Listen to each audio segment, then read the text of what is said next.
नमस्कार, सीएनबीसी आवाज की फाइनेंशियल लिटरेसी की पहला कदम में आपका स्वागत है। फाइनेंशियल लिटरेसी की जरूरत देश में आज हर छोटे बड़े को है।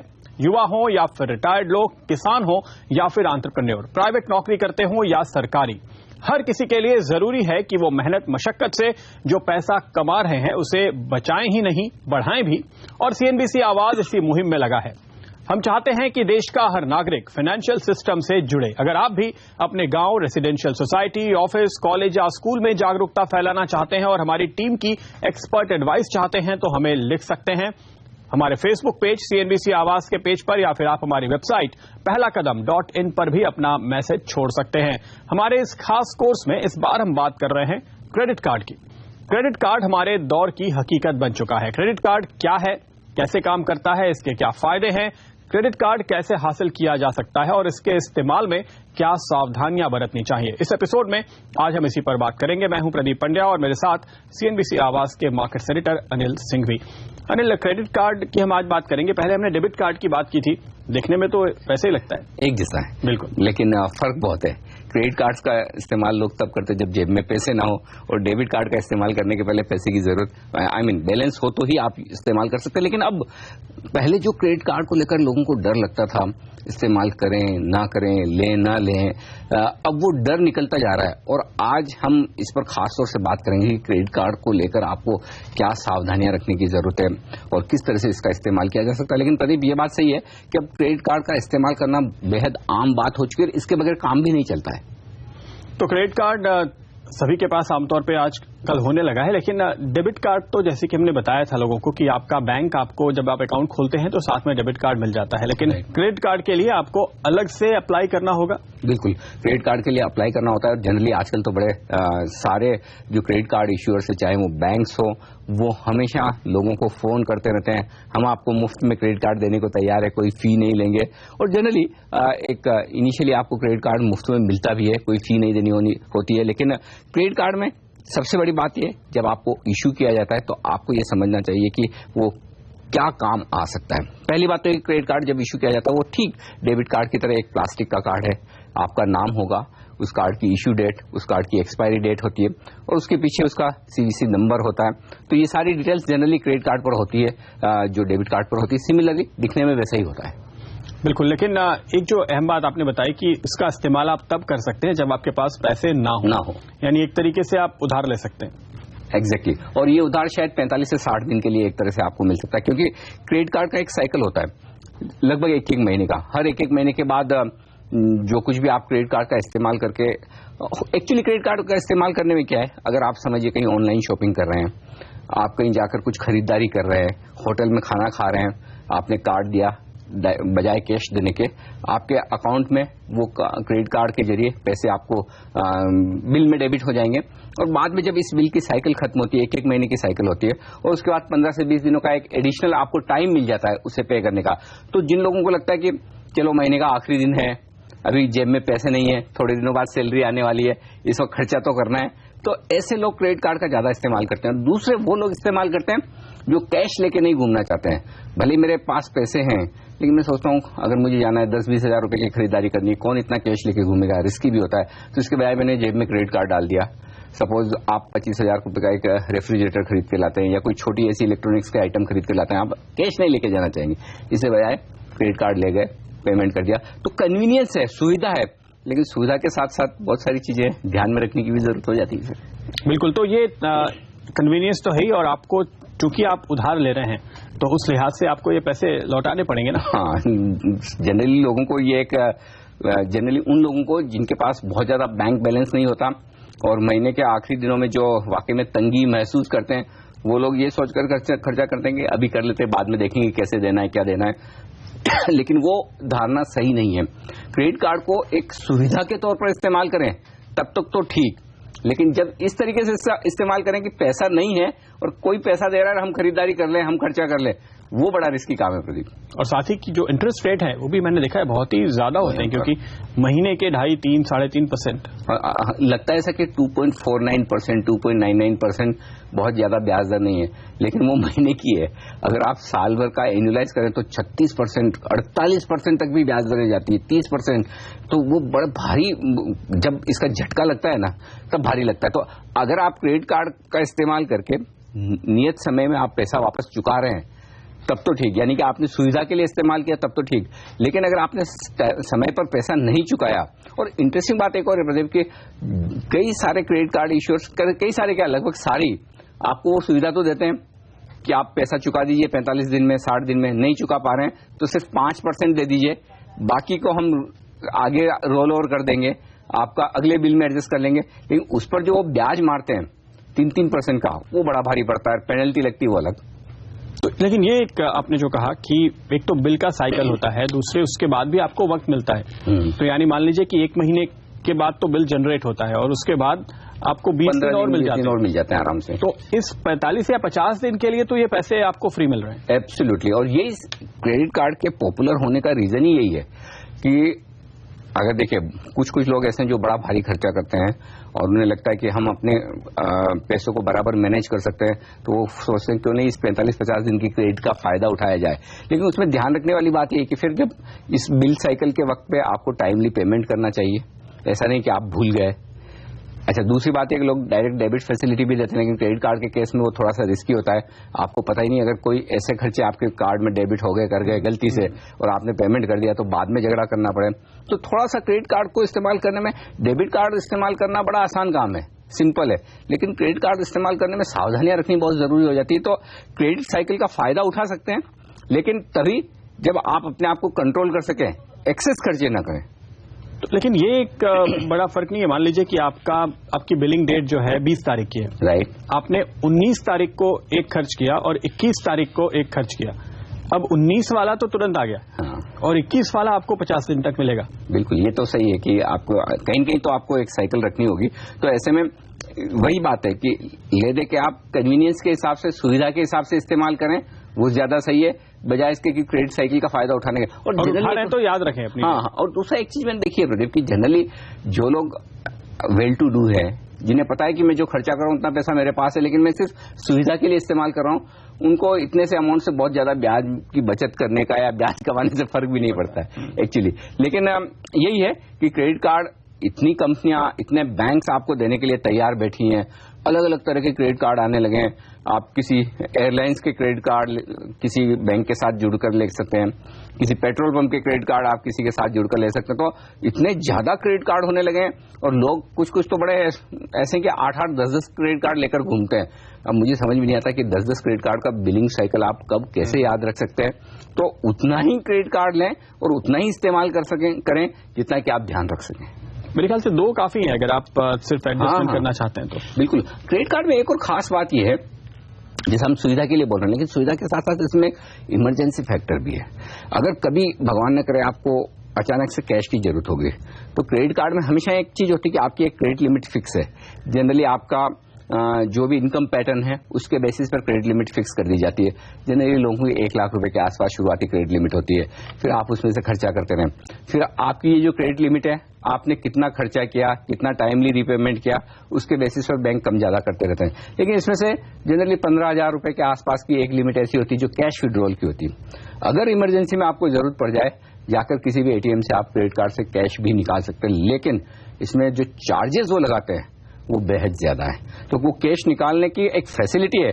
भाई अगर आपको 15,000 कैश चाहिए और अगर वो बैंक कहता है कि मैं 3% चार्ज लगूंगा, तो ठीक है, आपको लगता है 450 रुपए मेरे चार्ज लग भी गए, लेकिन मुझे एक बार की मेरा काम हो रहा है तो ठीक है। बट अदरवाइज आप देखें तो चार्जेस बहुत ज्यादा है। लेकिन सुविधा के नाम पर क्रेडिट कार्ड कभी भी इमरजेंसी में आपको कैश विड्रॉल की भी फैसिलिटी दे देते हैं। यानी आपकी जेब में डेबिट कार्ड भी है और क्रेडिट कार्ड भी है, और अगर आप एटीएम पे जा रहे हैं तो आप विड्रॉ डेबिट कार्ड से कीजिए। जब कभी ऐसी स्थिति हो कि अकाउंट में बाई चांस पैसे नहीं है और आपको पैसों की जरूरत है, या आप डेबिट कार्ड की लिमिट एग्जॉस्ट कर चुके हैं और आपको कैश की जरूरत है, तभी कैश निकालें। जब तक डेबिट कार्ड यूज कर सके तब तक तो क्रेडिट कार्ड यूज करना ही नहीं चाहिए। कायदे से तो यही है कि आप कम से कम यूज करें, सुविधा के तौर पर करें। पैसा है बैंक में तो डेबिट कार्ड ही यूज करें, क्यों क्रेडिट कार्ड यूज करें। और किसी भी लिहाज से गिनकर देख लें, क्रेडिट कार्ड में हमेशा आपको चार्जेस ज्यादा मिलेंगे। हमेशा, चाहे वो आप ऑनलाइन बुकिंग कराएं, ऑनलाइन खर्चे करें, कोई शॉपिंग करें, हर तरीके से क्रेडिट कार्ड में आपके चार्जेस ज्यादा होंगे, सर्विस चार्जेस, कुछ न कुछ नाम से वो ट्रांजैक्शन चार्जेस वो ज्यादा लगाने वाले हैं। देखिए अल्टीमेटली कोई मुफ्त में किसी को कुछ देता नहीं है। आप ये सोचें कि मैं आपको मुफ्त में उधार दे दूं या आप मुझे दे दें, ऐसा तो होगा नहीं। अगर क्रेडिट कार्ड में आपको कुछ उधार लेने की फैसिलिटी मिल रही है तो अगर क्रेडिट कार्ड वाली कंपनियों को, बैंक्स को भी तो अपना बिजनेस चलाना है, तो कहीं से तो पैसा वसूल करेंगे ना। हाँ, बिल्कुल। लेकिन क्रेडिट कार्ड में तमाम स्कीम्स चल रही होती हैं, तो और ये भी हमने देखा है कि खास बैंक के क्रेडिट कार्ड के टाइप्स होते हैं। आप जब अभी मॉल में कहीं पेमेंट करने जाए तो आपसे पूछा जाता है कि इस बैंक का कार्ड है क्या आपके पास, उसका फायदा उठाना चाहिए। ये बहुत सही कहा आपने। 5% से लेकर 15% तक कैशबैक।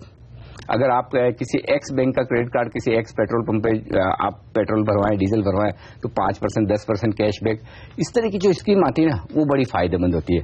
भले आपके पास पैसा है लेकिन तब इस स्कीम का फायदा उठाकर आपको उस क्रेडिट कार्ड का इस्तेमाल करना चाहिए। लेकिन बात वही है जो आप कह रहे थे, समय से क्रेडिट कार्ड का बिल भरना जरूरी, नहीं तो जो पेनल्टी लगेगी और जो लेट पेमेंट फीस लगेगी और जो ब्याज लगेगा उसमें सारे के सारे आपके किए किराए पर पानी फिर जाएगा। इतने पैसे लगेंगे कि आप दूसरी बार सोचेंगे नहीं कि क्रेडिट कार्ड का इस्तेमाल करें, और आपका क्रेडिट खराब हो जाएगा। क्रेडिट खराब हो जाएगा, ये और अलग सबसे बड़ी बात है। ये भी बड़ी बात है, बिल्कुल। लेकिन इस पर बात करेंगे थोड़ी और एक छोटे से ब्रेक के बाद।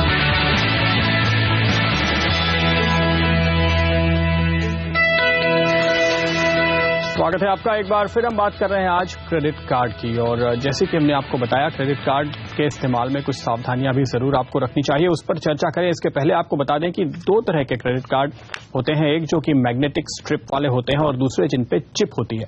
जिस क्रेडिट कार्ड पे चिप लगी होती है वो ज्यादा सेफ माने जाते हैं, क्योंकि उसकी जो भी मेमोरी होती है, जो भी डेटा होता है, आपके जो डिटेल्स होते हैं वो सब कुछ उस चिप के अंदर होते हैं, ना कि स्ट्रिप के अंदर। और ऐसा एक्सपर्ट्स का मानना है कि चिप वाले कार्ड से डेटा चुराना मुश्किल होता है, तो आप ज्यादा सेफ होंगे अगर आप चिप वाला कार्ड इस्तेमाल करें। खासतौर पर जब आप स्वाइप करने जा रहे हैं और आपके पास एक से ज्यादा क्रेडिट कार्ड हैं तो आप वो कार्ड स्वाइप कीजिए जिसमें चिप है, इससे आपकी सुरक्षा और बढ़ जाएगी। लेकिन इसके अलावा भी अनिल, जो डिटेल्स हैं काफी संभाल के रखने की जरूरत है, क्योंकि डेबिट कार्ड की तरह यहाँ आपके अकाउंट में पैसा होना जरूरी नहीं है, तो इस्तेमाल करने में ज्यादा सावधानी रखनी चाहिए। और कोई भी इसका मिसयूज कर सकता है, कोई भी अगर उसे ये डिटेल्स मिल जाए तो वही जो सावधानियां डेबिट कार्ड में रखनी है, आप अपने कार्ड की डिटेल्स किसी को न दें, नंबर्स न बताएं, और इसमें नंबर्स के साथ साथ अपनी डेट ऑफ बर्थ, कार्ड की एक्सपायरी डेट, ये सब न बताएं।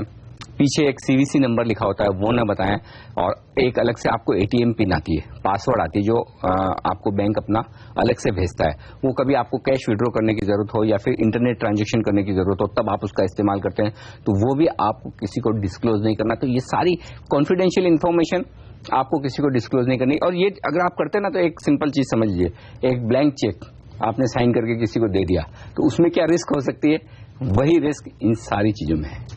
बिल्कुल।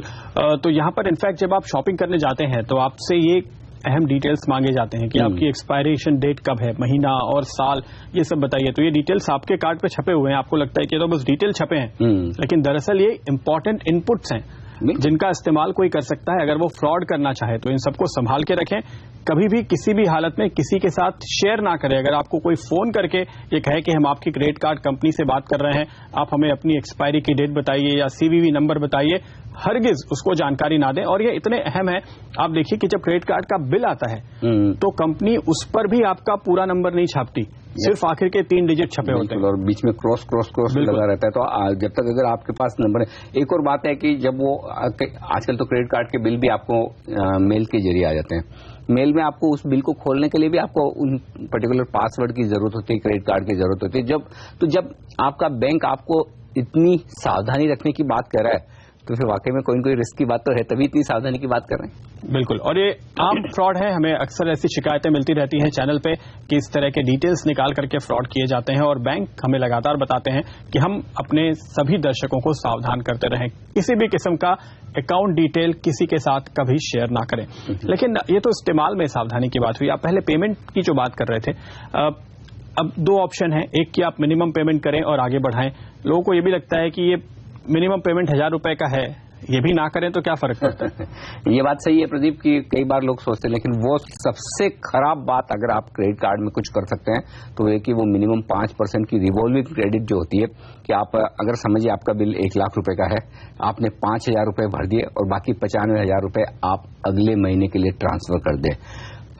वो तो करना ही करना है, वो नहीं करेंगे पेनल्टी लगेगी, लेट फीस लगेगी और भारी भरकम ब्याज लगेगा। तो ये 3 बड़ी मार पड़ेगी। और उसके साथ साथ चौथी बात जो आपने कही कि आपकी क्रेडिट रेटिंग घटने का खतरा तुरंत बढ़ जाएगा।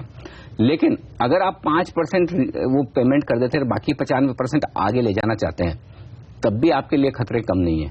क्योंकि पहली बात तो ये कि बाकी 95% पर 3% यानी कि 36% या उससे ज्यादा ब्याज लगने वाला है। लेट पेमेंट फीस भी हो सकता है और अलग अलग तरह के चार्जेस बैंक लगाएं। और अगले महीने ऐसा तो है नहीं कि आपको कोई खजाना मिल जाएगा जब हर बार आपको पेमेंट करने में मुश्किल आ रही है। ये खासतौर से उन लोगों के लिए जो रेगुलरली पेमेंट ना कर सकें, उनके लिए फिर दिक्कतें बढ़ने वाली है, कम होने वाली नहीं है। तो कोशिश तो यही करें कि आपका जो भी अमाउंट ड्यू है वो ड्यू डेट के पहले पूरा 0 कर दे, बजाय इसके कि क्रेडिट का फायदा लेना है तो सिर्फ वो 45-50 दिन के लिए लीजिए, उसके बाद नहीं। बिल्कुल।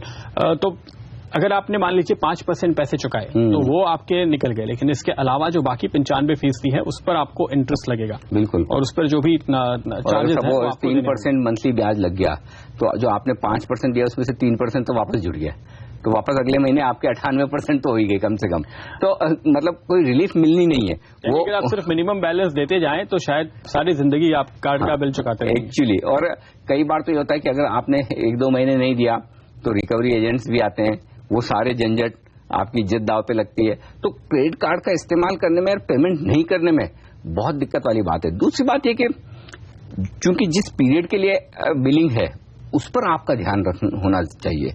आप जैसा आपने वो कहा ना कि 20 तारीख को अगर मेरी बिलिंग डेट है, 19 को इस्तेमाल मैंने किया और मैं सोच रहा हूं कि 50 दिन बाद पेमेंट करना है, जी नहीं, ये तो 15 दिन बाद ही पेमेंट आ जाएगा। क्योंकि आप बिलिंग साइकिल के एंड में अगर इस्तेमाल कर रहे हैं तो फिर आपको सावधान रहना होगा। तो आपको ये पता होना चाहिए कि मेरा बिल कब से कब तक का आता है और उसे मुझे कब पेमेंट करना होता है। अगर वो नहीं पता है, ये कैलकुलेशन मिसमैच होगी, भारी पड़ जाएगा। बिल्कुल। तो आपको तुरंत पैसे की जरूरत होगी, नहीं भरे तो आपको दिक्कत होगी। आप जो कह रहे थे रिकवरी एजेंट्स आते हैं, तो ये ध्यान में रखना चाहिए कि अगर आपने मिनिमम पैसे चुकाए हैं तब तो ये लोन है। अगर आपने कुछ भी नहीं चुकाया तो ये डिफॉल्ट है।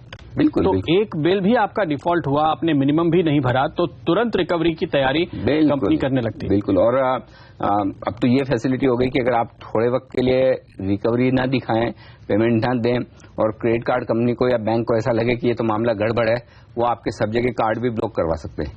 आप ये सोचें कि एक बैंक का क्रेडिट कार्ड लेके मैं एंजॉय कर रहा हूं, यहाँ नहीं हो रही रिकवरी, यहाँ नहीं दे पा रहा हूं, अब दूसरे का ले लूं और दूसरे का इस्तेमाल करना शुरू करूं, तो 2-3 महीनों में ऐसा होगा कोई भी बैंक का क्रेडिट कार्ड आप इस्तेमाल कर नहीं पाएंगे। तो ऐसा नहीं समझें कि एक बैंक को पैसा नहीं दिया तो दूसरे का चलता रहेगा, दूसरे को नहीं दिया तो तीसरे का चलता रहेगा। और एक और इंटरेस्टिंग बात प्रदीप है कि जो कई सारी क्रेडिट कार्ड कंपनियां जो है ना, वो ऑफर भी करती है कि आपके एक क्रेडिट कार्ड से दूसरे क्रेडिट कार्ड में शिफ्ट हो जाओ, यानी कि आपकी कंपनी का क्रेडिट कार्ड छोड़ के मेरी कंपनी के क्रेडिट कार्ड में आ जाओ, हम आपको वो क्रेडिट फैसिलिटी भी दे देंगे, बैलेंस ट्रांसफर फैसिलिटी भी दे देंगे। लेकिन अल्टीमेटली देख लीजिए, वो सब आपको लुभाने के तरीके हैं। पैसा तो आपको वहां भी देना है, यहां भी देना है। ज्यादा से ज्यादा ये है कि आप थोड़ा वक्त खरीद सकते हैं, लेकिन इन सब में बैलेंस इधर से उधर शिफ्ट करें, उधर से उधर शिफ्ट करें, इनसे बात बनने वाली नहीं है। बिल्कुल। तो बैलेंस शिफ्ट करने के बाद इवेंचुअली जिस दिन उसकी भी लिमिट खत्म होगी तो आपको भरना तो पड़ेगा, पर ये एक तरीका है जरूर। हाँ, अगर आपको आप बहुत 50 दिन का और समय चाहिए तो आप। हाँ, और कभी ऐसा फंसी गए कि कोई रीजन से पैसा नहीं आ पा रहा है, लोगों को लग रहा है कि आज नहीं 15 दिन में आ जाएगा, कहीं से आना है। कई बार क्या होता है कि 2 जॉब के बीच में सपोज आपके वक्त निकल गया, 2-3 महीने आपका जॉब नहीं है, जॉब लग गया लेकिन आपको मालूम है अब पहली सैलरी आने में थोड़ा सा वक्त लगेगा और पिछला जॉब छूटे हुए 1.5-2 महीने हो गए। तो ये 2-3 महीने के पीरियड में अगर आपको मैनेज कराना है तब तो ये सिचुएशन ठीक है। लेकिन जब आप अनिश्चित हैं कि पैसा आएगा क्या, कब आएगा, कहां से आएगा, कितना आएगा, ये सब कुछ पता ही नहीं है, और फिर आप क्रेडिट कार्ड का इस्तेमाल अंधाधुंध करें, फिर सोचें कि इधर से इधर शिफ्ट कराने में काम बन जाएगा, तो नहीं होने वाला। आपने कोई बड़ा खर्च किया हो या बड़ा इन्वेस्टमेंट किया हो तो उस समय ऐसी स्थिति हो सकती है। तो शॉर्ट टर्म के लिए आप इस टेक्निक का इस्तेमाल कर सकते हैं, लेकिन ये आपकी आदत नहीं हो सकती और ये शॉर्ट टर्म का ही लोन है, ध्यान रखें। लेकिन एक और भी बात कभी कभी लोग सोचते हैं कि अब अगर मान लीजिए कि बड़ा बिल हो गया है और नहीं चुका पा रहे हैं, तो क्या पर्सनल लोन लेकर क्रेडिट कार्ड का बिल भर दें? बात तो एक ही है। पर्सनल लोन में फर्क इतना है कि थोड़ा सा आपको ब्याज कम लगेगा लेकिन प्रदीप पर्सनल काफी कम लगेगा। हाँ, काफी कम लगेगा। लेकिन पर्सनल लोन आपको किस बेसिस पर मिलेगा? आपकी कोई इनकम स्टेटमेंट, सैलरी स्लिप, इसी के बेसिस पर मिलेगा। मुझे नहीं लगता कि अगर मैं कल किसी को जाके कहूं बैंक को मेरी नौकरी नहीं है 6 महीने से, मुझे पर्सनल लोन दे दीजिए, तो बैंक पहले ही दूर हो जाएगा। तो लोन उन्हीं को मिलता है जिसके पास पैसे हैं। प्रॉब्लम है जिनके पास पैसे नहीं उन्हें लोन कोई देता नहीं। और क्रेडिट कार्ड में अगर आपने ओवर स्पेंडिंग कर दी, जरूरत से ज्यादा खर्च कर दिया, इसका मतलब क्लियर है पैसे नहीं इसीलिए कर रहे हैं। तो वो पर्सनल लोन अगर मिल जाए और आपको पता है कि आप थोड़े दिन में उसका भुगतान कर सकते हैं, तब तो एक अच्छा तरीका है कि आप पर्सनल लोन लेकर चुका दें। नहीं तो फिर बात तो ये अल्टीमेटली देखिए, लोन तो चुकाने से ही खत्म होगा, इधर से उधर घुमाने से नहीं होगा। बिल्कुल, लेकिन आपका रेट करीब आधा हो सकता है। हाँ, तो ब्याज में आप बचत कर सकते हैं, राहत आपको मिल सकती है। पर्सनल लोन आपको काफी लंबा वक्त देगा, साल से 3 साल तक का वक्त देगा। तो अगर कभी ऐसी इमरजेंसी में बड़े लोन पाइलअप हो गए हो तो ये तरीका हो सकता है। ये एक तरीका है। लेकिन अगर आपके पास मान लीजिए कि होम लोन भी है, एक कार लोन भी है, एक पर्सनल लोन भी है, क्रेडिट कार्ड पे भी आपने ड्यूज कर रखे हैं और अब आपके पास पैसे आते हैं, पहले क्या भरें? पहले वो भरें जिसपे सबसे ज्यादा आपको ब्याज देना पड़ता है। सिंपल है। और सबसे ज्यादा ब्याज आपका जाएगा क्रेडिट कार्ड में। तो सबसे पहले आप क्रेडिट कार्ड का बैलेंस खत्म करें। दूसरा पर्सनल लोन का करें। फिर आपको पता है कि कार लोन महंगा होगा, होम लोन उससे सस्ता होगा। तो अपने आप अपनी ब्याज की दर को देख लें, सबसे ज्यादा जहां लग रहा है। तो अल्टीमेटली होम लोन चूंकि लंबे अवधि के लिए होता है, वहां पर ब्याज दरें कम होती है। तो ऐसे में आप सबसे आखिर में होम लोन को रख सकते हैं। लेकिन अल्टीमेटली आपको ब्याज की दरों के हिसाब से पहले पेमेंट करना है। और ऐसे में सबसे ज्यादा ब्याज दरें अगर कहीं हैं तो क्रेडिट कार्ड में। बिल्कुल। अभी तक जो हमने अलग अलग ऑप्शंस की बात की थी, तो हमने कहा कि आप नेट बैंकिंग कर सकते हैं, आप मोबाइल बैंकिंग कर सकते हैं, आप डेबिट कार्ड से पेमेंट कर सकते हैं, आप क्रेडिट कार्ड से पेमेंट कर सकते हैं। चूंकि खासतौर पे त्योहारों के मौसम में और अदरवाइज हमेशा ही लगातार लोग ऑनलाइन शॉपिंग आजकल बहुत ज्यादा करते हैं। ऑनलाइन शॉपिंग करते वक्त क्या इस्तेमाल करें? डेबिट कार्ड, क्रेडिट कार्ड, या फिर खासतौर पे क्रेडिट कार्ड के इस्तेमाल के समय कुछ खास बातें ध्यान में रखें? देखिए, अपनी आदत आपको पता होनी चाहिए। अगर आप अपने फाइनेंस को मैनेज करने में सक्षम है, पर्टिकुलरली आपको पता है कि आपका कोई बिल लेट पेमेंट नहीं होता है, किसी भी तरह का कोई भी बिल, चाहे वो इलेक्ट्रिसिटी हो, हाउसिंग सोसाइटी का हो, गैस का हो, आपको ये सब की आदत है और आपने कभी क्रेडिट कार्ड का बिल सिर्फ इसलिए लेट नहीं किया कि आप भूल गए, पैसे हैं लेकिन भूल जाते हैं, तब तो आपके लिए क्रेडिट कार्ड इस्तेमाल करना ठीक है। लेकिन फिर भी क्रेडिट कार्ड के इस्तेमाल में और डेबिट कार्ड के इस्तेमाल में चार्जेस में भी फर्क है, तो वहां पर चार्जेस कम लगते हैं। तो मेरी राय तो ये होगी, जब तक डेबिट कार्ड इस्तेमाल करें बेहतरीन है, कम चार्जेस में आपका काम हो रहा है, पैसे हैं। अगर हाँ आपको सुविधा के हिसाब से या अगर थोड़ा क्रेडिट लिमिट चाहिए और आप टाइमली पेमेंट कर सकते हैं, तो फिर क्रेडिट कार्ड का भी इस्तेमाल करें तो कोई दिक्कत नहीं। लेकिन प्रेफरेंस यही रखें, जितनी चादर है उतने ही पैर फैलाएं, जितना अकाउंट में बैलेंस है उतना ही खर्चा करें। अननेसेसरी का वो याद रखना कि उस दिन पेमेंट ड्यू होगा। और कई बार ये होता है कि क्रेडिट कार्ड में कई 1-2 ऐसे आइटम भी आ जाते हैं जो फिर आप देखते हैं, अरे ये मैंने कब खर्चा किया था, आप भूल भी जाते हैं। आप सोचते हैं कि मैंने 15,000 रुपए का ही खर्चा किया, बिल आया 18,000 का, वो 3,000 एक्स्ट्रा और किसी दिन होटल में गए थे, पता नहीं, भूल जाते हैं। या कभी कभार कुछ गलत बिलिंग भी हो जाती है। अब उसके लिए आप क्रेडिट कार्ड कंपनी से बातचीत करते रहो, झगड़ते रहो, आपका टाइम वेस्ट होता है। ये सब झंझट करने का ही क्यों है? पैसा है, डेबिट कार्ड का इस्तेमाल करो, बात खत्म। बिल्कुल। लेकिन अगर आप क्रेडिट कार्ड का इस्तेमाल कर ही रहे हैं तो आपको बहुत ज्यादा डरने की जरूरत नहीं है, क्योंकि आजकल कई सारे चेक्स एंड बैलेंसेस हो गए हैं। खासतौर पे जो वन टाइम पासवर्ड आने लगा है, उससे तो मुझे लगता है कि अब बिल्कुल सेफ है। हाँ, सेफ्टी के हिसाब से ज्यादा डरने की जरूरत नहीं। सेफ्टी के हिसाब से सिर्फ प्रदीप एक जगह डरने की जरूरत है, वो जब आप विदेशों में इस्तेमाल कर रहे हैं। विदेशों में क्रेडिट कार्ड इस्तेमाल करने के पहले बहुत ज्यादा सावधान रहने की जरूरत है, क्योंकि हमारे यहाँ क्रेडिट कार्ड के फ्रॉड उतने ज्यादा नहीं जितने बाहर के देशों में, खासतौर से विदेशी क्रेडिट कार्ड पर। और दिक्कत क्या है, आपको कुछ समय के बाद तो वापस आ जाना है, तो आप वहां रहकर झगड़ा भी नहीं कर सकते, वो झगड़ा करने की कॉस्ट भी बहुत ज्यादा है। तो इसलिए विदेशों में क्रेडिट कार्ड का इस्तेमाल करने से परहेज करें, ये सबसे ज्यादा जरूरी है। ओके, चलिए इसके साथ ही पहला कदम में फिलहाल वक्त है एक छोटे से ब्रेक का। आगे लेंगे आपके सवाल और देंगे उनके जवाब।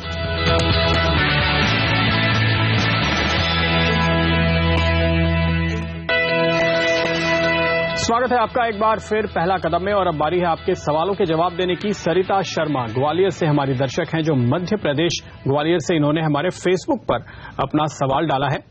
सवाल यह है सरिता का कि क्या रेकरिंग डिपॉजिट यानी आरडी के अगेंस्ट लोन लिया जा सकता है? ये बेहतरीन आइडिया, पहली बार सुनने में आया कि आरडी के अगेंस्ट में भी कोई लोन लेना चाहता है। लेकिन हाँ, एफडी के अगेंस्ट में तो आसानी से लोन मिलता है। फिक्स डिपॉजिट अगर आपने रखी है तो 1% ज्यादा ब्याज लेकर बैंक आपको लोन दे देता है। वैसे आरडी के अगेंस्ट में ऐसी जनरली ऐसी फैसिलिटी नहीं है, लेकिन अगर आप किसी बैंक के पास जाएंगे जहां आपने आरडी रखी है और आप ये कहेंगे कि मुझे आरडी में जितना पैसा आपके पास ऑलरेडी पड़ा है उसके सामने आप मुझे लोन दे दें, तो कुछ ब्याज ज्यादा लेकर आपको लोन तो दे देंगे। लोन देने में कोई दिक्कत नहीं, क्योंकि बैंक सेफ है। अगर आपने समझिए आरडी में 50,000 रुपए डाल दिए, आप ये कहेंगे मुझे 50,000 की जगह 40,000 45,000 रुपए तक का लोन दे दीजिए, बैंक कहेगा आपसे 1 या 2% हम ब्याज ज्यादा लेंगे, आपको लोन दे देंगे, तो मुझे लगता है मिल जाएगा, कोई दिक्कत वाली बात नहीं।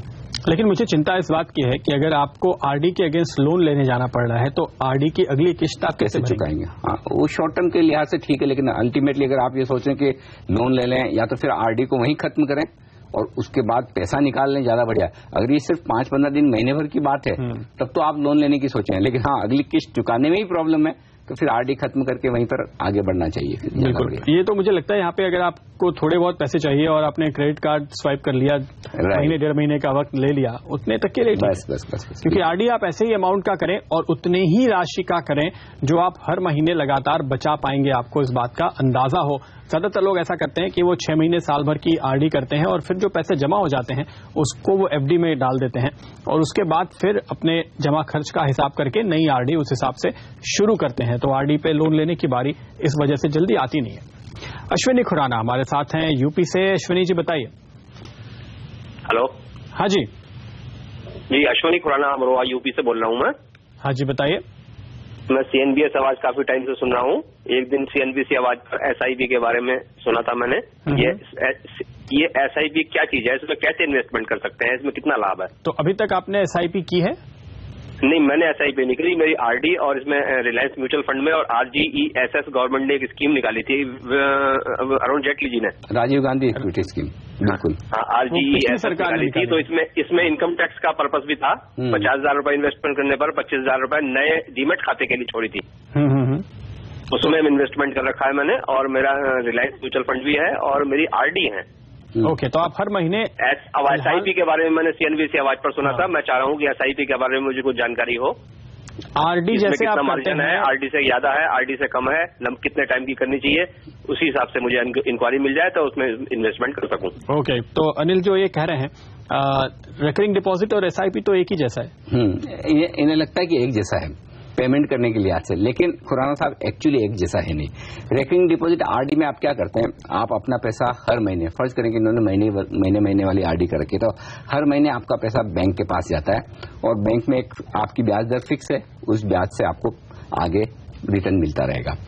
लेकिन एसआईपी में आप जरूरी नहीं कि फिक्स इनकम वाले में डालें, आप किसी डेट म्यूचुअल फंड में डाल सकते हैं, इक्विटी म्यूचुअल फंड में डाल सकते हैं, लेकिन ज्यादातर जो लोग एसआईपी करते हैं वो इक्विटी के लिहाज से करते हैं और वो इसलिए कि ताकि आपका हर महीने इक्विटी में थोड़ा पैसा जाता रहे, तो बाजार में जो उतार चढ़ाव होता है आप हर लेवल पर थोड़ा इन्वेस्टमेंट कर लें। अब आरडी में होगा क्या, आपको पता है कि आपको कितने समय के लिए करनी है और उसके बाद कितना पैसा आपको मिलेगा, क्योंकि आपकी इंटरेस्ट फिक्स है, रेट ऑफ इंटरेस्ट फिक्स है।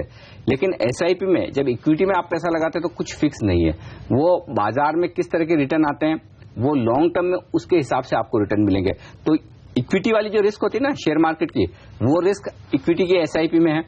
अगर आप एसआईपी डेट फंड की करते हैं तब भी थोड़ी रिस्क है, लेकिन हाँ वहां पर आपको प्रिंसिपल की रिस्क नहीं, इंटरेस्ट कम भी मिल सकता है, ज्यादा भी मिल सकता है। तो एकदम सेफ सिक्योर रहना चाहते हैं तो जो आप कर रहे हैं आरडी वो सही है। लेकिन अगर आपको ज्यादा रिटर्न कमाने की इच्छा है और आप लॉन्ग टर्म 5 साल मिनिमम 3 साल से लेकर 5 साल या 10 साल के व्यू से अगर आप निवेश करना चाहते हैं तो फिर अच्छे इक्विटी म्यूचुअल फंड में आप एसआईपी कर सकते हैं। आपने रिलायंस म्यूचुअल फंड चुना है, उसमें आपने पैसा लगाया भी है। रिलायंस म्यूचुअल फंड की कोई अच्छी लार्ज कैप स्टॉक्स की स्कीम है, डाइवर्सिफाइड फंड जो इनके हैं उनमें आप एसआईपी कर सकते हैं और पैसा लगा सकते हैं। तो फर्क दोनों में यही है कि एसआईपी में आपको रिटर्न फिक्स नहीं है, आरडी में रिटर्न फिक्स है। इस समय जो माहौल है, चूंकि रेट घट रहे हैं इसलिए बॉन्ड मार्केट आमतौर पे अच्छे रिटर्न देता है, तो हम देखते हैं कि डेट फंड एफडी से अच्छे ही रिटर्न दे रहे हैं। बिल्कुल, तो अभी अगर वो डेट में एसआईपी करें तो आरडी से सेफ भी उतना ही है और हम कह सकते हैं कि आपके रिटर्न भी अच्छे आएंगे। बिल्कुल, वो चांस लिया जा सकता है डेफिनेटली, क्योंकि अभी भी कितनी 1.25% ब्याज दरें घटी है, अभी भी 1.25% 1% तो कम से कम और घटने की गुंजाइश है। तो अगर आपने आरडी बहुत पहले अच्छे रेट पे की हुई, अगर इन्होंने आरडी साल 1.5 साल पहले से शुरू कर दी और अच्छी ब्याज दरों पे की हुई, तब तो आप उसे चालू रखिए। और अगर आरडी आपने अभी हाल ही में की है और अब नया निवेश करना चाहते हैं तो डेट फंड में भी आप SIP कर सकते हैं। बिल्कुल, लेकिन इक्विटी में अगर आप SIP करेंगे तो ध्यान रखिए कि वो रिस्की है, वहां पर आप वही पैसा लगाएं जो आप इक्विटी म्यूचुअल फंड में डालना चाहते हैं। और अमूमन एक्सपर्ट्स कहते हैं कि कम से कम 3 साल के लिए आप अगर उस पैसे की जरूरत नहीं पड़ेगी, ये जानते हो। और खुराना साहब चूंकि ये कह रहे हैं कि पिछले साल उन्होंने Rajiv Gandhi equity saving scheme में पैसा लगाया, इसका मतलब साफ है कि ये फर्स्ट टाइम इन्वेस्टर है, पहले पैसा लगाया नहीं, पहली बार वाले ही लगा सकते हैं। तो नए इन्वेस्टर है और नए इन्वेस्टर के लिए SIP से बढ़िया कोई चीज नहीं है। तो 1 या 2 अच्छे डाइवर्सिफाइड लार्ज कैप फंड ढूंढिए। आप नहीं ढूंढ पाएंगे, पक्की बात है, क्योंकि आप नए हैं। हमारे बहुत सारे शोज हैं, योर मनी है, हमारे पर्सनल फाइनेंस के और शोज हैं, उसमें आप फोन करके पूछ सकते हैं कौन से फंड अच्छे हैं, या फिर एक अपना पर्सनल फाइनेंस एक्सपर्ट कोई चूज करें, पसंद करें, उनके पास जाएं, बताएं उन्हें आप किस तरह का निवेश करना चाहते हैं और उसके बेसिस पर आप एक अच्छा फंड सेलेक्ट करके पैसा लगाना शुरू कर लें। बिल्कुल, तो आप SIP शुरू कीजिए, बहुत ही अच्छा आइडिया है जो आपके दिमाग में आया है। अमृता हमारे साथ मुजफ्फरपुर बिहार से जुड़ रही है। अमृता बताइए। हेलो। हाँ जी अमृता जी बताइए, क्या है आपका सवाल? सवाल ये है कि म्यूचुअल फंड में जैसे कि सिर्फ RD होता है या फिर सपोज आप अपने अकाउंट पर में अगर पैसा देते हो तो उसका इंटरेस्ट आता है, किस टाइप का है ये? म्यूचुअल फंड में आपने पैसे लगाए हैं क्या अभी तक? लगाए नहीं, हम समझना चाह रहे हैं। लगाना चाहती हैं म्यूचुअल फंड में, पहली बार निवेश करने से पहले? हाँ, एक दो सवाल पूछे अमृता। एक तो ये बताएं कितने समय के लिए लगाना चाहती है और आपकी उम्र क्या है? उम्र मेरी 30 ईयर्स है। ओके, कितने समय के लिए पैसा लगाएंगी? सपोज साल भर के लिए। साल भर के लिए। तो रिस्क लेने के लिए आप तैयार हैं या आपको सेफ्टी चाहिए एकदम? नहीं, सेफ्टी चाहिए। ओहो, वैसे तो आपको बताऊं कि आप 30 साल की उम्र में पहली बार निवेश करने के बारे में सोचिए, थोड़ी रिस्क लेनी चाहिए, लेकिन फिर भी अगर सिर्फ साल भर के लिहाज से आपका पैसा लगाने का इरादा है तो फिर तो मुझे लगता है प्रदीप की ने 1 साल के लिए बैंक की FD में कर लेना ज्यादा ठीक है, क्योंकि म्यूचुअल फंड में 1 साल के लिहाज से इक्विटी तो हम सजेस्ट करेंगे नहीं।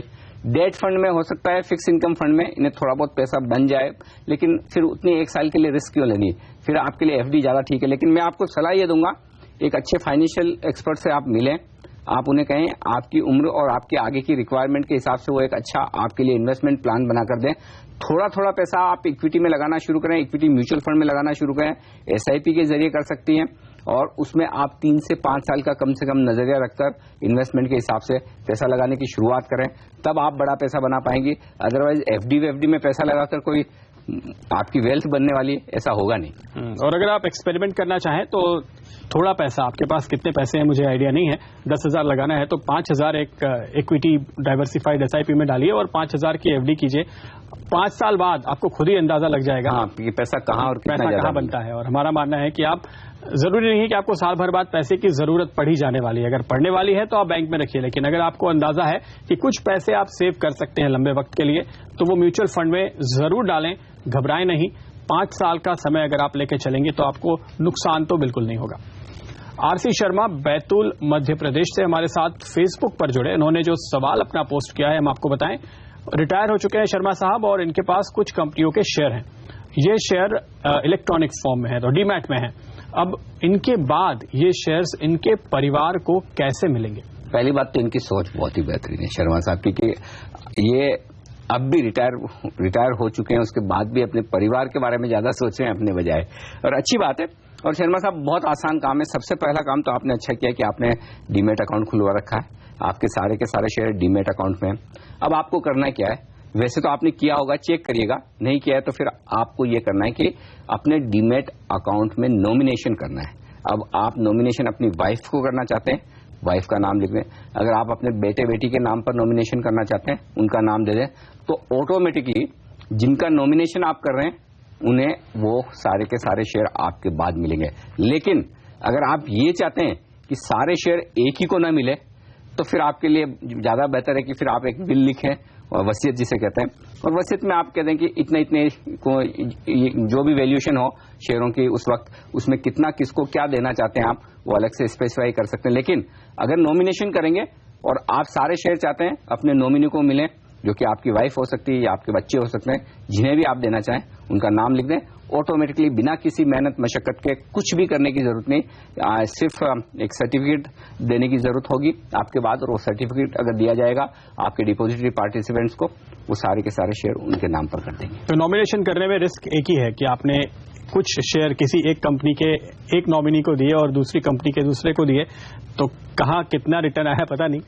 10 साल के बाद हो सकता है कि वो इक्वली डिस्ट्रीब्यूट ना हो। तो अगर आप चाहते हैं कि आपकी वेल्थ समान रूप से या किसी भी प्रोपोर्शन में डिस्ट्रीब्यूट हो, तो वो प्रोपोर्शन तय करके आप विल बनाएं तो ये ज्यादा बेहतर हो। बिल्कुल, और विल में भी ये कर सकते हैं कि पूरी ओवरऑल जितनी आपकी एसेट्स रहे उस वक्त या जितनी शेयर की वैल्यू रहे, आप ये कहते हैं कि इतना इतना परसेंट एक एक को चले जाए, ताकि कोई शेयर कम बढ़े ज्यादा बढ़े झंझट ही नहीं। बिल्कुल। इसके साथ ही वक्त है फिलहाल एक छोटी सी ब्रेक।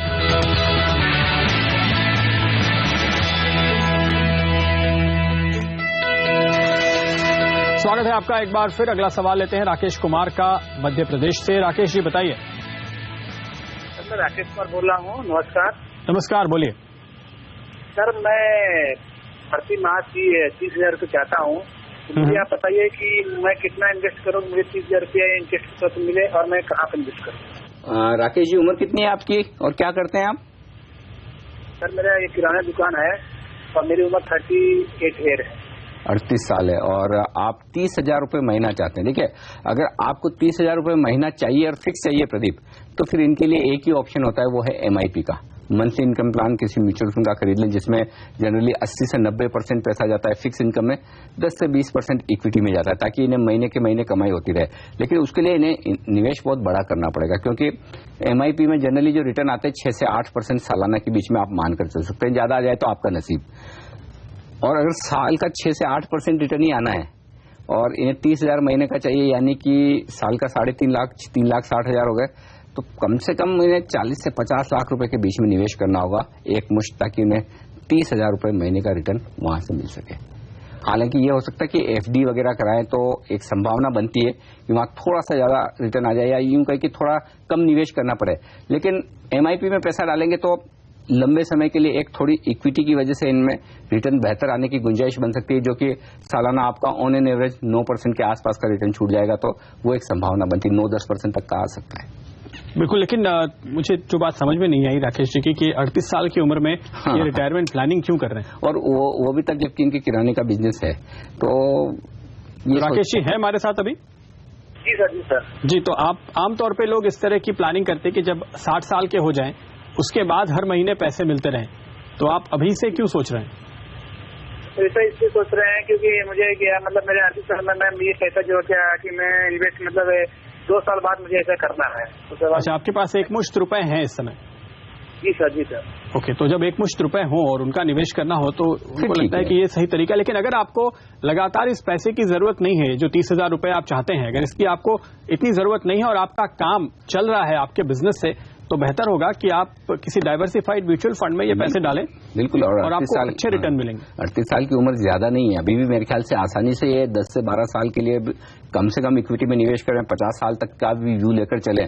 तो मैं ये कहता हूं कि अगर आपके पास 40-50 लाख रुपए हैं, तो फिर एक मुश्त रकम में से कुछ रकम तो आप इक्विटी में डाल दीजिए, 20-25 लाख तो डाल ही दीजिए आराम से, कोई दिक्कत वाली बात नहीं। उसके बाद जब आप 15 साल बाद MIP लेंगे, जब आप रिटायर होने की सोच रहे होंगे, तो 30,000 की जगह आपको 60-70-80 हजार मिलेंगे। बिल्कुल बिल्कुल। तो थोड़ा इक्विटी में जरूर डालिए, थोड़ा इक्विटी में जरूर डालिए। तो इस तरह से आप तय करें कि आपके पैसे मल्टीप्लाई हो, अच्छे रिटर्न आए। अगर आपके पास एक मुश्त रुपया है और आप अपने बिजनेस में नहीं लगा रहे, तो जहां लगा रहे हैं वहां से भी अच्छा रिटर्न आना चाहिए। 7% बहुत कम है। मनोज शर्मा इंदौर से हमारे साथ जुड़े फेसबुक पे, और इन्होंने अपना सवाल छोड़ा है। इक्विटी म्यूचुअल फंड में निवेश करना चाहते हैं मनोज जी, लेकिन ये जानना चाहते हैं कि म्यूचुअल फंड ने मेरा पैसा कौन से शेयर में लगाया है। क्या ये जानना संभव है? बिल्कुल संभव है, लेकिन रोज का रोज नहीं। ये संभव है हर महीने के अंत में, क्योंकि हर महीने के अंत में म्यूचुअल फंड अपना पोर्टफोलियो अपनी साइट पर डालते हैं, इन्वेस्टर्स को भी भेजते हैं। तो अगर आप ये सोचें कि मेरे म्यूचुअल फंड ने आज दिन भर में क्या कारोबार किया है, मेरे लिए कौन सा शेयर खरीदा बेचा, शाम को मुझे पता चल जाए, ये तो होगा नहीं। क्या हो सकता है, इस महीने के अंत में आपने जिस स्कीम में पैसा लगाया उसमें कौन से शेयर है, वो पूरी लिस्ट आपको मिल जाती है। पूरा ये पब्लिक डॉक्यूमेंट है, इसमें कहीं कोई छुपाने वाली बात नहीं है, म्यूचुअल फंड ये डिक्लेयर करते ही हैं। तो उससे आप अंदाजा लगा सकते हैं कि आपका पोर्टफोलियो किस तरह का काम कर रहा है। लेकिन अगर आपको यही जानने में इंटरेस्ट है कि आज मेरे पैसे का क्या हुआ, तो फिर आपके लिए दूसरा तरीका है, वो है PMS का, पोर्टफोलियो मैनेजमेंट सर्विसेज। कई सारे म्यूचुअल फंड भी चलाते हैं, कई सारे बैंक्स भी चलाते हैं, कई सारे ब्रोकरेज हाउस भी चलाते हैं। और उसमें ये होता है कि जो भी ट्रांजैक्शन आपके दिन भर में हुए, इसकी शाम को कंफर्मेशन आती है। आपको सेबी का नियम है कि वो इन्वेस्टर को कंफर्मेशन आपको शाम को देनी होगी। तो आप रोज का रोज अगर देखना चाहें कि मेरे फंड मैनेजर ने मेरे लिए क्या ट्रेड किया, तो फिर पीएमएस देखें। लेकिन पीएमएस में एक ही बात है कि अमाउंट जो इन्वेस्ट करना होता है आपको वो ज्यादा होता है, अलग अलग लिमिट्स है, 5 लाख, 10 लाख, 25 लाख। तो हर इस फंड की अपनी अलग अलग रिक्वायरमेंट है, अलग अलग स्कीम है, उस लिहाज से पीएमएस ज्यादा अमाउंट के लिए होता है। लेकिन अगर आप 5-10 हजार रुपए से निवेश करके म्यूचुअल फंड में निवेश करना चाहते हैं तो फिर आपको मंथली पोर्टफोलियो मिलेगा। देखिए, ऐसे भी मैनेज तो फंड मैनेजर ही करने वाले हैं। आपको हर रोज पता चले ना चले उससे कोई बहुत फर्क पड़ता नहीं है, इसलिए अच्छा फंड चुने। और हाँ, आपको डिटेल्स चाहिए तो बहुत ही आसान है, और आज के समय में तो आप उस फंड की वेबसाइट पे जाएं या फिर hindimoneycontrol.com पे आएं और वहां पर आपको उस फंड के सारे डिटेल्स मिल जाएंगे। और इनफैक्ट उसी फंड की क्यों, किसी भी फंड के आपको पिछले महीने का पोर्टफोलियो चाहिए, आप hindi.moneycontrol.com पे चले जाइए, आपको हर एक फंड का जो लास्ट अवेलेबल, जो लास्ट उन्होंने पब्लिश किया है वो पोर्टफोलियो मिल जाएगा। ये एकदम पब्लिक इन्फॉर्मेशन है और हमारी साइट पर अवेलेबल है। अगला सवाल लेते हैं, दीनबंधु गुप्ता वाराणसी से हमारे साथ जुड़ रहे हैं। गुप्ता साहब बताइए। सर, मैं शादी करना चाहता हूँ 1 करोड़ महीना। तो किस क्षेत्र में करूँ, बैंकिंग सेक्टर में या प्राइवेट सेक्टर में, किस क्षेत्र में ये जानना चाहता हूँ। SIP करना चाहते हैं तो आप दरअसल ये पूछ रहे हैं कि किस फंड में लगाएं। हाँ, किस फंड में है, यानी आप इक्विटी मार्केट में पैसा लगाना चाहते हैं, म्यूचुअल फंड में पैसा लगाना चाहते हैं गुप्ता साहब? नहीं सर, जैसे बैंकिंग सेक्टर, किस बैंक में पता है। बैंक का शेयर खरीदना चाहते हैं या बैंक में डिपॉजिट करना चाहते हैं? शेयर खरीदना चाहते हैं सर। अच्छा, बैंकों के शेयर खरीदना चाहते हैं। हाँ, तो फिर मैं आपको एक राय दूं अलग कि आप बैंक का शेयर मत खरीदिए, आप एक काम करिए, बैंकिंग सेक्टर के कई सारे फंड है उसमें SIP कर लीजिए, या कुछ फंड ऐसे जो बैंक निफ्टी है उसी प्रोपोर्शन में, उसी अनुपात में वो बैंकिंग शेयरों में निवेश करते हैं, वहां पर एक आध शेयर खरीद कर उसमें SIP करेंगे। हम कहने के लिए कह देंगे कि SBI में SIP कर लीजिए या ICICI बैंक में कर लीजिए, लेकिन ज्यादा बढ़िया है कुछ बैंक्स का पोर्टफोलियो हो जहां पर बड़े बैंक भी हो, छोटे भी हो, कुछ अच्छे सेफ मजबूत बैंक हो, कुछ अच्छी ग्रोथ देने वाले बैंक हो, तो एक बैलेंस बना ले। और उस बैलेंस बनाने के लिए कई सारे बैंकिंग सेक्टर फंड है, उन बैंकिंग सेक्टर फंड में आप पैसा लगा लें, SIP करें, वो ज्यादा फायदेमंद होगा। क्या कहेंगे? बिल्कुल, ये बिल्कुल सही स्ट्रैटेजी होगी आपकी। और बैंकिंग सेक्टर का जो फंड मैनेजर है वो खुद से तय कर पाएंगे कि उनको कौन कौन से बैंक किस प्रोपोर्शन में चुनने हैं, और आपके पास पोर्टफोलियो होगा तो मुनाफा ज्यादा आएगा, रिस्क थोड़ा कम हो जाएगा। देवेंद्र बापट हमारे साथ पुणे से जुड़ रहे हैं। देवेंद्र जी ने अपने सवाल छोड़ा है हमारे फेसबुक पेज पे। होम लोन को जल्द खत्म करने के लिए 15 साल का PF निकालना कितना सही होगा, या PF पर लोन लेकर होम लोन चुकाना बेहतर होगा क्या? इसके लिए ये देखना होगा कि इनके होम लोन की दर क्या है, क्योंकि अगर इनका होम लोन ब्याज ज्यादा इन्हें देना पड़ रहा है अगर PF से, तब तो सेंस बनता है कि ये PF का पैसा निकाल के होम लोन चुका दे।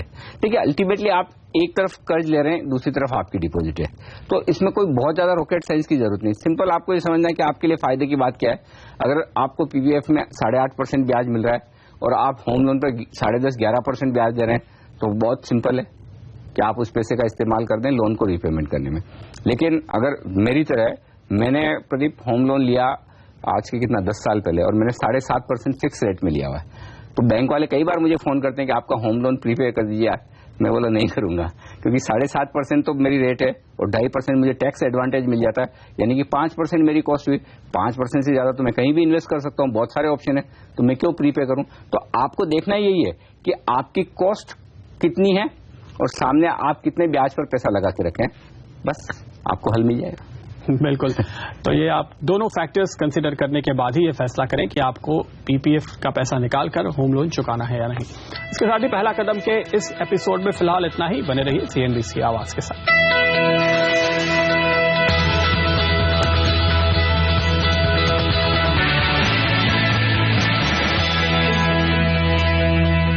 कई बार आपको लगता है कि हम काम में बेहद बिजी है और हमारे पास वक्त नहीं कि हम अपने इन्वेस्टमेंट और फाइनेंस का ध्यान रख पाएं।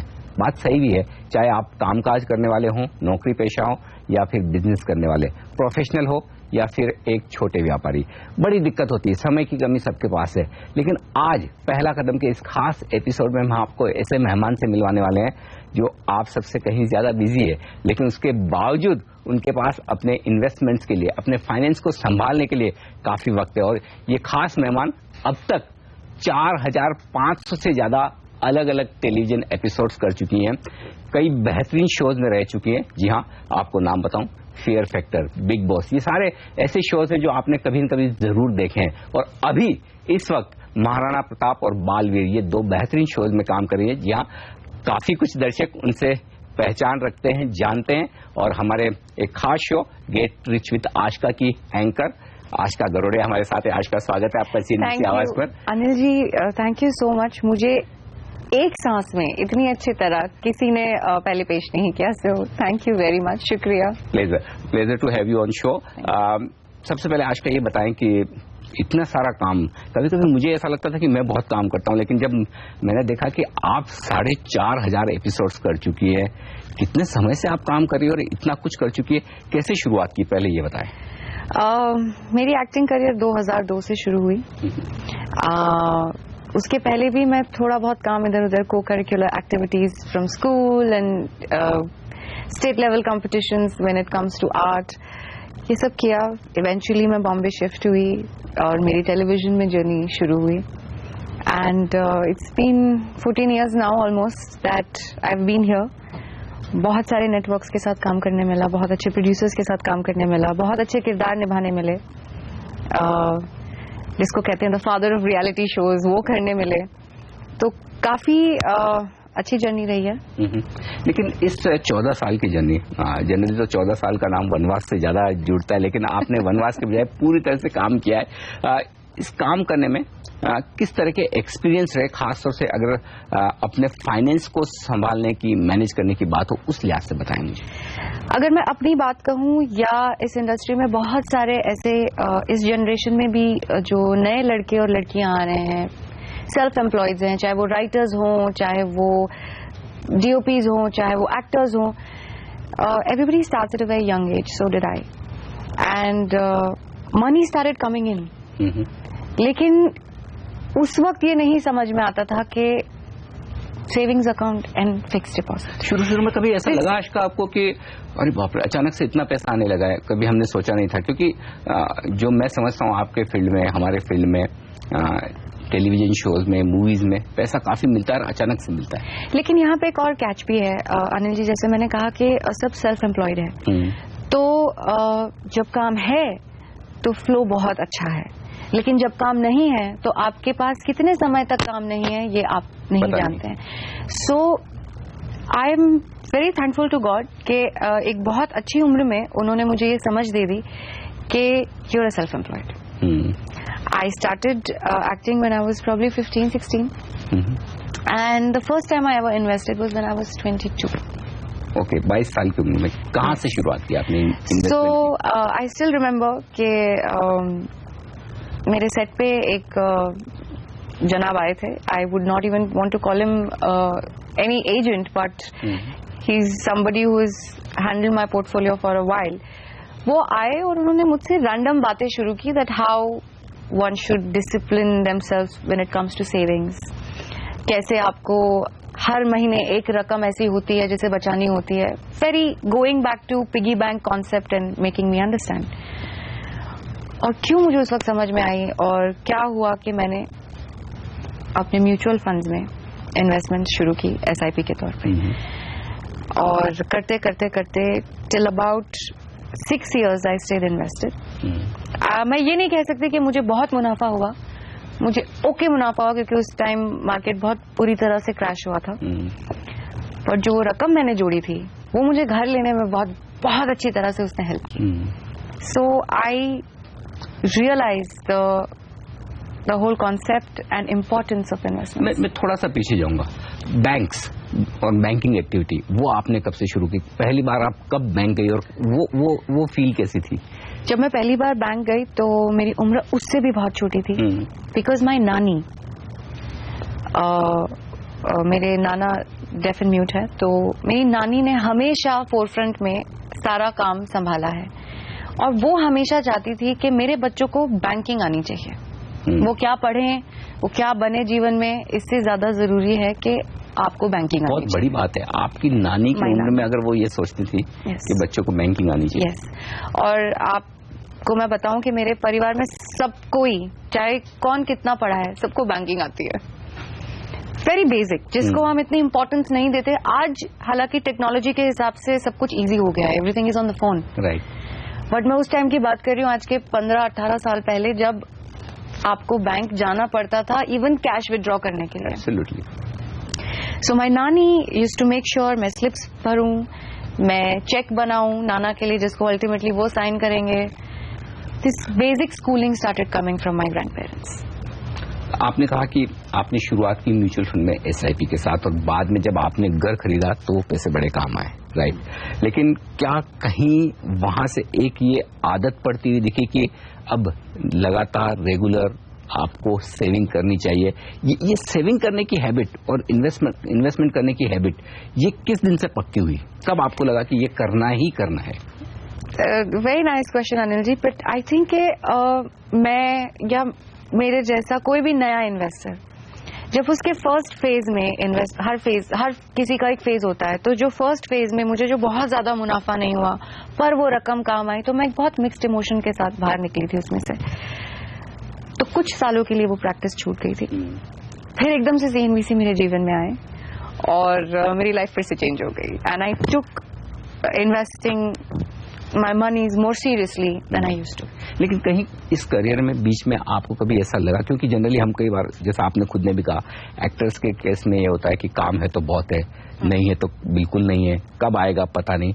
क्या वो एक सेंस मिला कि नहीं, खराब समय के लिए, चाहे आपका कोई भी प्रोफेशन हो, चाहे आप जॉब में हो, चाहे आप बिजनेस करते हो, बुरे वक्त के लिए बचाना और निवेश करना बेहद जरूरी है? ये मैंने बहुत करीब से समझा, और इसीलिए मैं धन्यवाद करती हूँ कि CNBC मेरे जीवन में आया और मुझे ये प्रैक्टिस फिर से शुरू करने के लिए इंस्पायर किया। I can not even go long back, पर मैं कहती हूँ 2 साल में my bank savings account, my financial portfolio, everything has started looking very different. Reason being, अब कुछ भी steady नहीं है. I've started making movements from the money that I make. और वो इसलिए मेरे लिए बहुत जरूरी है because I realized much early in my stage that I am a self-employed. When there is work, there will be a lot of work. But then there is no work, आपको sustain करना है. So, yes, I have again started investing in mutual funds. I've bought some stocks. Slowly, steadily. I'm moving towards that because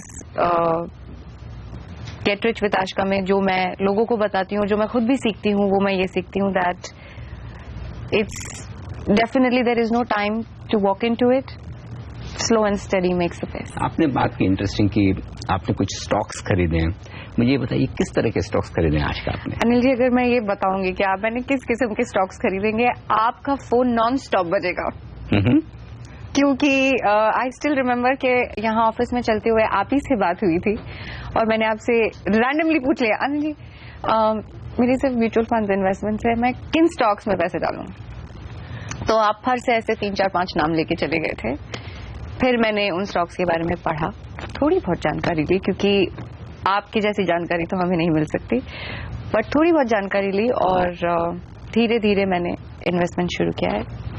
लेकिन हमारे दर्शकों के लिए एक lesson है यहाँ पर कि अगर अनिल सिंह भी कुछ बोल भी दे, फिर भी आशका की तरह आप अपनी खुद की स्टडी करें, खुद देखें, समझे कि किस शेयर में आप पैसा लगाने जा रहे हैं। जी, मैंने ये बिल्कुल रिपीट किया कि आपके कहने के बाद मैंने उन स्टॉक्स के बारे में पढ़ा, जाना और हिम्मत कर दी, क्योंकि कहीं से तो मुझे शुरुआत करनी थी। तो इवन टू अंडरस्टैंड कि आगे फ्यूचर में आप क्या कर सकते हैं, I think everybody should invest somewhere. लेकिन चूंकि आपने कहा कि मेरे बोलने पर आपने कुछ शेयर खरीदे, तो अब मैं आपसे ये सवाल पूछ भी नहीं सकता कि वो शेयर अच्छे परफॉर्म कर रहे हैं या नहीं। ये मेरे लिए बड़ा रिस्की सवाल हो सकता है। नहीं, ये मैं आपसे कह दूं कि मैं इसकी तरफ एक और कैलकुलेटिव कदम रखने वाली हूं, क्योंकि आपकी सलाह मुझे बहुत काम आई और मुझे कहीं जाके एक रास्ता खोल के मिला कि okay, this is the way you can start, so I must thank you for that.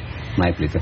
आजकल लेकिन एक तरफ निवेश करने की शुरुआत आपने की है और पिछले 2-3 साल से आप काफी एक्टिवली अपना पोर्टफोलियो बना रही है, लेकिन रेगुलर सेविंग और रेगुलर इन्वेस्टमेंट, इसको लेकर किस तरह से आप आगे बढ़ती, ये मैं जानना चाहता हूँ। भले आपकी इनकम पता नहीं, कभी कम है कभी ज्यादा है, भगवान करे ज्यादा ही रहे, हम ये उम्मीद करते हैं। लेकिन फिर भी हर वक्त लगातार सेविंग करने के बारे में किस तरह से आप आगे बढ़ती हैं? Discipline is very important in anything, whether investment हो या जीवन हो, बहुत ही जरूरी चीज है। सो सबसे पहले आप हंसेंगे शायद मुझ पे, शायद मेरे पोर्टफोलियो में उसकी जरूरत भी ना हो, लेकिन उसके बाद भी मैंने रेकरिंग डिपॉजिट के लिए अकाउंट खोल रखा है, ताकि वहां पे डिसिप्लिन के तौर पे मेरे पैसे जमा हो रहे हैं। Something very basic, going back to the whole piggy bank concept, like I said, it's just कि आप में डिसिप्लिन आता है। डिसिप्लिन आता है, डिसिप्लिन से आपको इंटरेस्ट बढ़ता है, आपको इंटरेस्ट बढ़ता है, आपको उसके बारे में समझ आती है, फिर आप धीरे धीरे फंड्स की तरफ बढ़ते हैं, नए इंस्ट्रूमेंट्स में आप इन्वेस्ट करने की चाह रखते हैं। मेरे जितने भी फेलो एक्टर्स हैं, मेरे कोलीग्स हैं, उनसे मैं ये कहना चाहूंगी कि आज भी हमारा रेशियो इतना हाई है नॉन इन्वेस्टर्स का कि मैं चाहती हूं कि हमारी इंडस्ट्री से जो लोग हैं, जो बहुत सारे पैसे एक साथ कमाते हैं, क्योंकि आप डेली वेजेस पे होते हैं, सो it's very important for this message to go out to my people, especially those all self-employed people, that it's very essential to invest. और खासतौर से तब जबकि आपको लाइफस्टाइल मेंटेन करने के लिए बड़े पैसों की जरूरत होती है। और लाइफस्टाइल से पहले तो ये मुद्दा आ जाता है ना अनिल जी, कि when you're not working, what is the other skill that you're using? इसके बीच का सफर भी तय करने के लिए आपको बचाई हुई या इन्वेस्टेड रकम काम आएगी। तो यहाँ पर आशका से हमने 2 बेहतरीन टिप्स समझी। पहला तो ये कि आपके लिए डिसिप्लिन होना बेहद जरूरी है, लगातार निवेश करना जरूरी है, भले आपकी कमाई कम हो ज्यादा हो, लगातार नियमित रूप से ना आती हो, लेकिन जब भी आ रही है तब कुछ न कुछ पैसा आप जरूर बचाएं। और दूसरी बात, निवेश की शुरुआत शुरू से करें, जल्दी से करें, और खासतौर से वो लोग जो सेल्फ एम्प्लॉयड है, यानी कि जॉब नहीं कर रहे हैं, प्रोफेशन है लेकिन वो ऐसा प्रोफेशन है जहां पर कमाई कब और कितने समय तक लगातार आएगी उसका पता नहीं है, तो उनके लिए निवेश की आदत डालना बेहद जरूरी है। लेकिन कुछ इंटरेस्टिंग सवाल है मेरे पास आशका के लिए, लेकिन आशका उससे पहले एक छोटा सा break.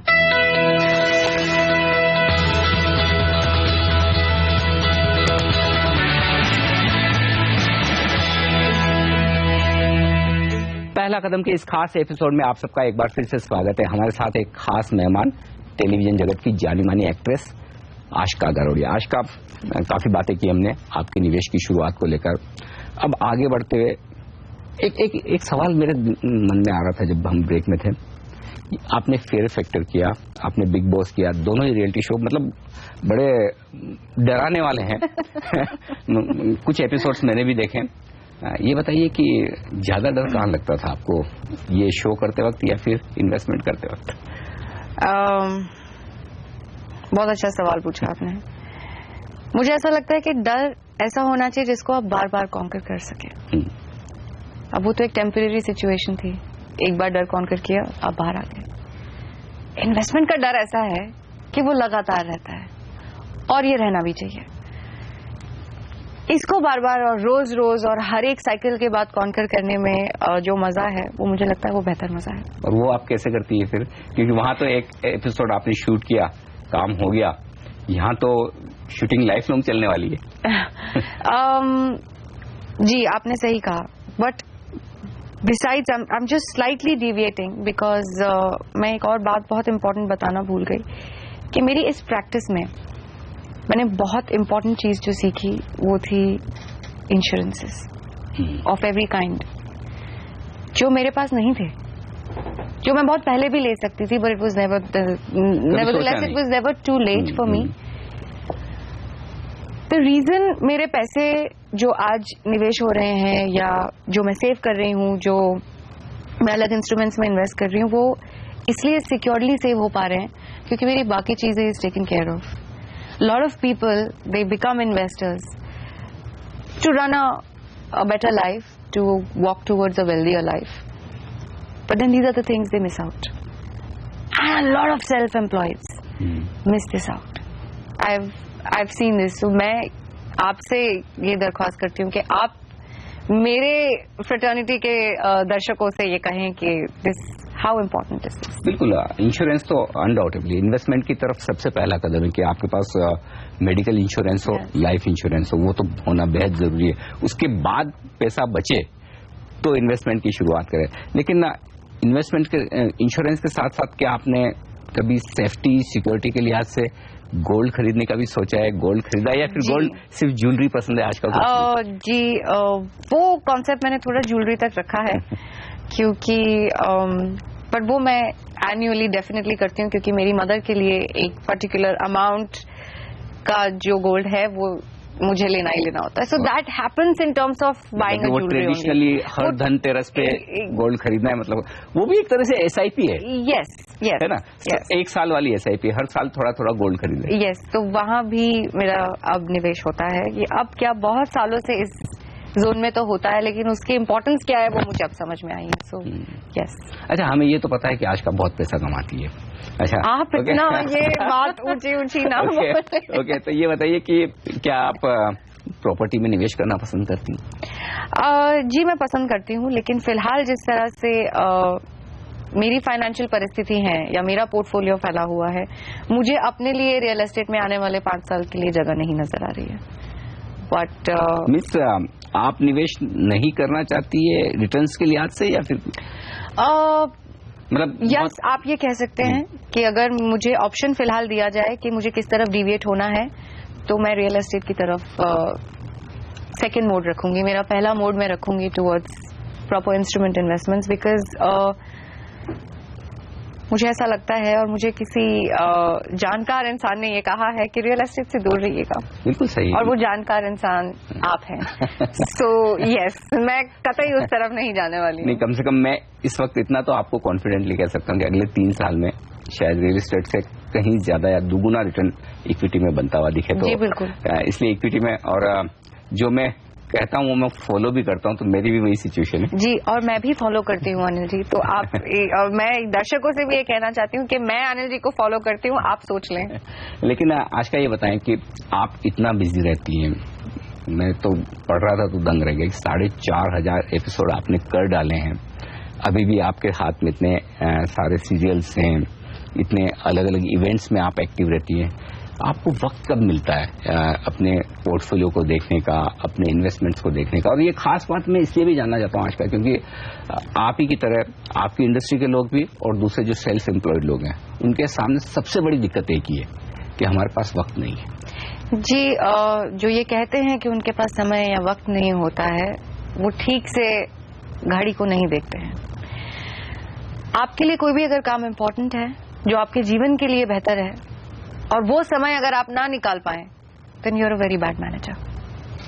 And if you're a bad manager of time, then you're definitely not going to manage your portfolios. So I discipline my time before I discipline my accounts. कि महीने का या हफ्ते का ये एक पर्टिकुलर दिन है which is dedicated to overlook what I have done financially. यानी कि आप ये कह रहे हैं कि चाहे हमारे देश के प्रधानमंत्री हो, आप हो, मैं हूँ, कोई भी हो, जी, सबको ऊपर वाले ने एक दिन में बराबर 24 घंटे दिए। जी बिल्कुल। आपको अपनी प्रायोरिटीज डिसाइड करनी कि मुझे मेरे 24 घंटे कहाँ लगाने हैं। जी बिल्कुल। लेकिन आप क्या रेगुलरली वाकई में अपने स्टॉक्स को ट्रैक कर पाती है, अपने इन्वेस्टमेंट्स को ट्रैक कर पाती हैं? यदि हाँ, तो किस तरह से? हम इतनी ब्लेस्ड जनरेशन है अनिल जी कि आज everything is at your phone screens. Yes. अगर आप ये सवाल मुझसे 10 साल पहले पूछते तो मैं बहुत इंटरेस्टेड होती कि मैं क्या जवाब दूंगी, कैसे करती हूँ। आज मुझे लगता है कि कोई भी इन्वेस्टर इन्वेस्टमेंट की तरफ बढ़ना चाहता है तो इट्स बिकम वेरी सिंपल। आपको कोई स्पेशल एक दिन मेरी तरह निकालने की जरूरत नहीं है। आप सब कुछ at your screen you can manage everything.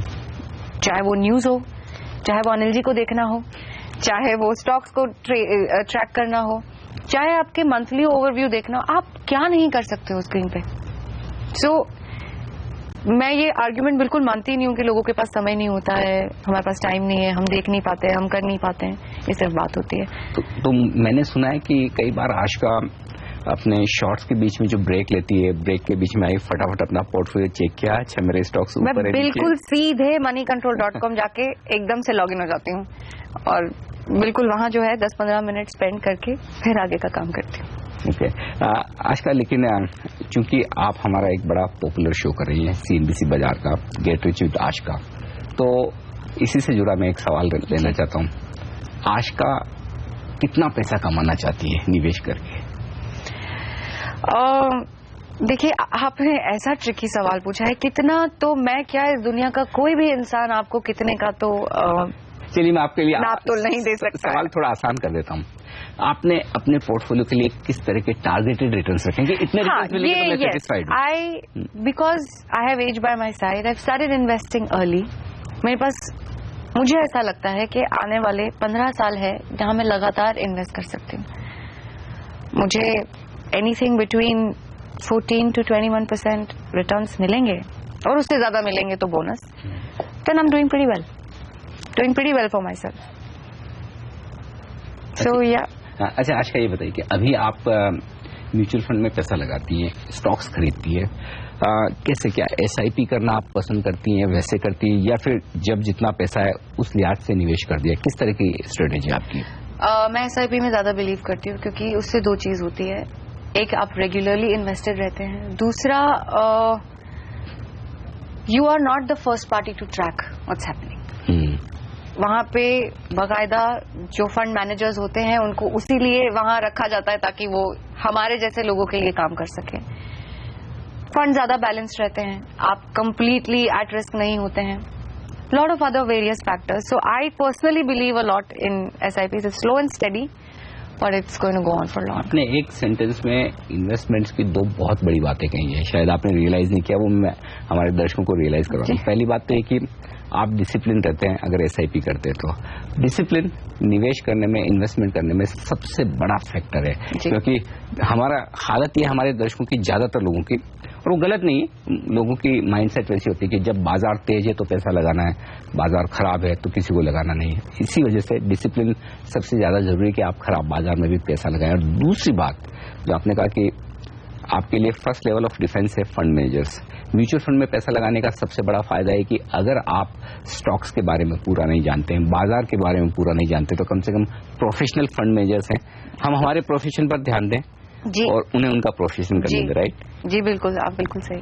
तो ऐसे में ये तो बात हुई इक्विटी की, जहां पर आप काफी बुलिश हैं, काफी पैसे लगा रही हैं, लेकिन ये बताएं, क्या आप बैंक डिपॉजिट्स के अलावा म्यूचुअल फंड में जो डेट स्कीम्स हैं, गवर्नमेंट सिक्योरिटीज फंड्स हैं, बॉन्ड फंड्स हैं, क्या वहां पर भी पैसा लगाते हैं? जी, मैं उस तरफ भी निवेश कर रही हूँ। मैंने अपना पोर्टफोलियो कुछ इस तरह से अभी फैला रखा है कि मेरा 65% goes towards equity and 35% goes towards debt.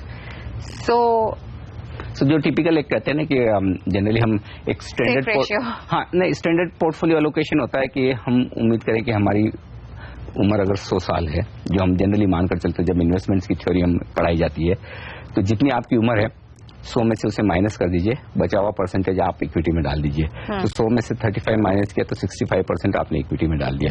तो आप एग्जैक्टली बुकिश स्टाइल में, जैसे कि वो होना चाहिए, वो फॉलो करें फॉर अ न्यू बिगिनर।